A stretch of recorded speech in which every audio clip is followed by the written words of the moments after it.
ताल के मातली जे शहर गुलाब लगारे में लोहार जो कम कंदड़ गुलाउन समूह के पुलिस कांस्टेबल इम्तियाज समूह पिस्टल ॾेखारे जान खां मारण जूं धमकियूं ॾिनियूं।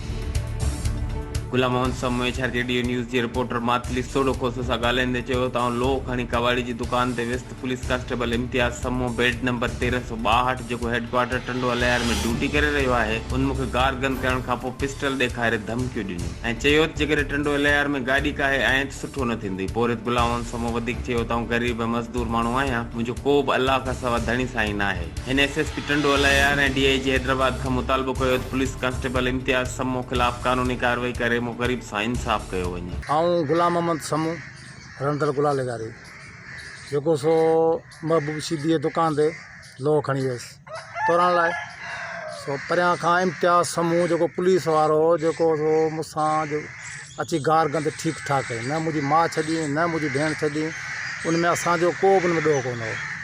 जेको सो राह गुनाह जी न मुंहिंजी माउ न छॾे न मुंहिंजी भेण छॾे, जंहिंजो बेल्ट नंबर PC 1362 जेको राह गुनाह जेको गार केतिरा जी माण्हू गॾु थिया अजयूं सजयूं गारियूं हीअ ॼणे मुंहिंजे पासे तूं छो आहे, ऐं तूं त वियुसि लोह तोरण, मुंहिंजो हिन में ॾोह बि कहिड़ो।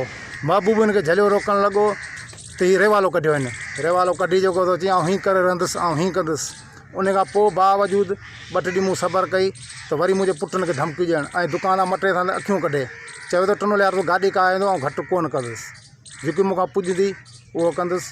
असीं ग़रीब माण्हू असांजो को ई न को भाई कंहिंखे दां ॾियूं कीअं करियूं केॾांहुं वञूं। हीअ चयो त मां पुलिस वारो आहियां, ॿियो मुंहिंजो भाउ जेको सिपाही आहे उहो फ़ौज में आहे, अथई छा कंदो मूंखे। मुंहिंजो पीउ जेको वॾो माण्हू पंहिंजे पाण खे सम्झे थो चए थो आउं अहिड़ो आहियां ऐं हीअं कंदुसि। असलम समूह असलम हाजी असलम समूह जंहिंजो इम्तियाज़ पुटु पुलिस वारो जेको चंबड़ में रहंदो हो, हींअर हेडक्वार्टर टंडो लयार में ड्यूटी करे रहियो आहे, उनजो बेल्ट नंबर अथई PC 1362 जेको असांखे तंग करे रहियो आहे।